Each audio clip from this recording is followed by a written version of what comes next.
আসসালামু আলাইকুম সম্মানিত কৃষিপ্রেমী ভাই ও বোনেরা, সবাইকে প্রীতি ও শুভেচ্ছা জানিয়ে শুরু করছি আজকের প্রতিবেদন।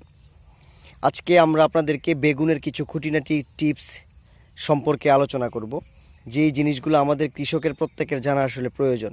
কারণ বেগুন চাষ অনেকেই করতে চান না, কেননা বেগুন গাছের মধ্যে সবচাইতে বেশি পোকামাকড়ের আক্রমণ হয়, সবচাইতে বেশি কীটনাশকের প্রয়োজন হয় বেগুন চাষে।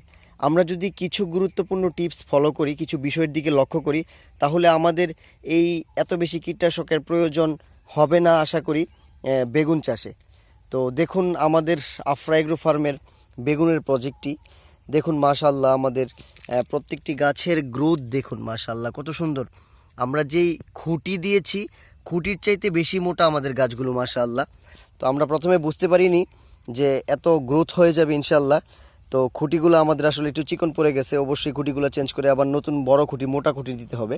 তো আমাদের গাছগুলো দেখুন, আলহামদুলিল্লাহ আমাদের একটা পাতাতেও আপনারা কোনো স্পট দেখতে পাবেন না, এবং প্রত্যেকটা পাতা এবং গাছ সম্পূর্ণরূপে সুস্থ আছে আলহামদুলিল্লাহ। কোনো ভাইরাস নেই, কোনো ভাইরাসের অ্যাটাক নেই পুরো জমিটাতে। দেখুন মাশাআল্লাহ প্রত্যেকটা পাতা আপনার খুব বড় হচ্ছে। বেগুনের পাতাগুলো আসলে এত বড় আমি আগে কখনো বেগুন চাষ করিনি, এটা আমার প্রথম। তো বেগুন সম্পর্কে রিসার্চ করে বা গুগল করে বা জেনে ট্রেনিং করে যতটুকু জানতে পারলাম, সেটি হচ্ছে বেগুন গাছে প্রচুর পরিমাণের ব্রাঞ্চ হয়। তো আমাদের বেগুন গাছে যখন ব্রাঞ্চ শুরু হবে, তখন আমরা নিচের থেকে 3টি করে ব্রাঞ্চ কেটে দিব। তো আলহামদুলিল্লাহ আমরা প্রথমে এই জমি থেকে 3টি করে ব্রাঞ্চ কেটে দিয়েছিলাম। 3টি করে ব্রাঞ্চ কেটে দেওয়ার পর দেখুন আলহামদুলিল্লাহ ওই যে নিচের যেই ব্রাঞ্চগুলো আছে, এই ব্রাঞ্চগুলো কেটে দিয়েছিলাম। তো তারপর ব্রাঞ্চ কেটে দেওয়ার আজকে প্রায় 12-14 দিন। তো আলহামদুলিল্লাহ এখন আবার নতুন করে আমরা দেখুন আবার কেটে দিচ্ছি কিছু। তো এখন আর ব্রাঞ্চ কাটার প্রয়োজন নেই, কেননা ব্রাঞ্চ তো আগেই কেটে দিয়েছিলাম। এখন ওই যে ব্রাঞ্চ যেখান থেকে আগে কেটেছিলাম, এইখান থেকে দেখুন নতুন আবার কিছু ব্রাঞ্চ বের হয়েছে।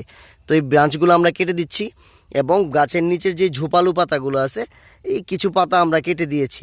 তো তাতে কি হবে, গাছের গোড়ায় এবং গাছের উপরে এবং নিচে সব জায়গায় রোদের আলো পড়বে, এবং মালচিং থেকে যেই একটা রশ্মি বের হবে, একটা আপনার এটা এটা সূর্যের আলোটা যখন সরাসরি মালচিংয়ের উপরে পড়বে, তখন এইখান থেকে একটা যেই আলো একটা রিফ্লেক্ট হবে, সেটা আপনার পোকামাকড়ের গায়ে যখন লাগে, এটা পোকামাকড় আসলে সহ্য করতে পারে না। তখন পোকামাকড় গাছে এমনিতেই আলহামদুলিল্লাহ কম আসে। তো আমরা যদি ঠিকমতো বেগুন গাছের নিচের পাতাগুলো যদি কেটে দেই, একটু একটু পাতা যদি আমরা কেটে দেই, তাহলে গাছের গোড়াটা একদম পরিষ্কার থাকবে, সূর্যের আলোটা সুন্দরভাবে পড়বে, এবং আমরা যে কীটনাশক এবং ছত্রাকনাশক অথবা জৈব বালাইনাশক যেটাই আমরা দেই না কেন, আলহামদুলিল্লাহ পুরো গাছটাতে সুন্দর মতো কভার হবে, এবং আমাদের বেগুন গাছে পোকামাকড় কম হবে।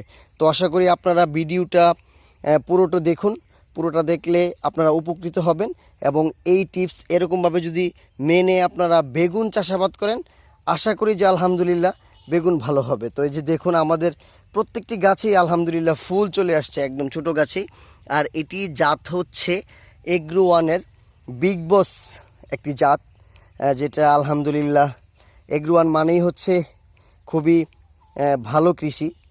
বর্তমানে বাংলাদেশে এগ্রো ওয়ান যুবকের আইডল, কৃষকের আইডল, এবং তারা আলহামদুলিল্লাহ বাংলাদেশে খুব আধুনিক, খুব ভালো প্রযুক্তি নিয়ে এসেছে, এবং মানুষকে মাঠ পর্যায়ে এবং বিভিন্ন পর্যায়ে তারা মানুষকে ট্রেনিং করাচ্ছে, এবং যুবকদের কর্মসংস্থানের ব্যবস্থা করতেছে। তো আশা করি আমার এই ভিডিওটি থেকে আপনারা উপকৃত হবেন।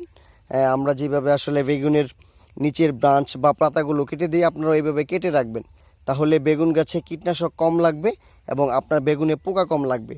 আর বেগুনের মধ্যে সবচাইতে বেশি পোকা হয় যদি আপনি এইভাবে সুন্দর করে পরিষ্কার করে রাখতে পারেন আপনার জমিটাকে, তাহলে আশা করি বেগুনে পোকা হবে না। আর পোকা না হলে বেগুনের আসলে বাজার দর ভালোই পাওয়া যাবে। সবাই ভালো থাকবেন, সুস্থ থাকবেন, আফরা এগ্রো ফার্মের সঙ্গেই থাকবেন। আসসালামু আলাইকুম ওয়া রাহমাতুল্লাহ।